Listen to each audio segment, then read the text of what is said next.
Nous n'allons pas ici entrer dans le détail, mais notons que les dépenses de communication des annonceurs en France avoisinent la trentaine de milliards d'euros.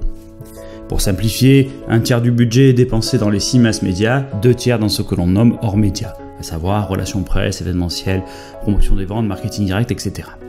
On retrouve cette proportion dans l'ensemble des pays d'Europe et dans la plupart des pays développés. Cela s'explique parce que les annonceurs actifs sur ce que nous appelions jadis les masses médias sont très peu nombreux. Environ 19 000 en France, ce qui représente moins de 0,6% des entreprises du pays. Si l'on regarde de plus près, plus de 80% des recettes des médias nationaux proviennent de seulement 500 entreprises. Et plus on monte dans le budget, plus les annonceurs se comptent sur les doigts de la main.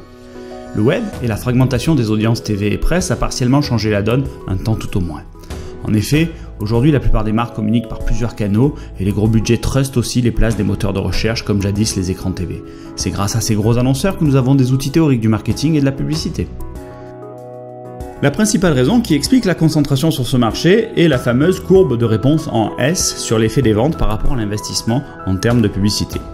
Rappelons que littéralement la publicité est la communication payante via un média.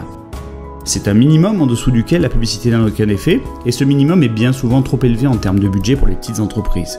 Alors, comme le fait l'essentiel du marketing, nous avons souvent nous intéresser à des grandes entreprises qui en font toute la notoriété lorsqu'on parle de stratégie et à plus forte raison lorsqu'on parle de publicité média. Bien entendu, nous faisons ici référence aux grandes marques dont le budget se compte en dizaines voire centaines de millions d'euros, par exemple 3 à 400 millions d'euros par an pour Renault pour le seul pays France.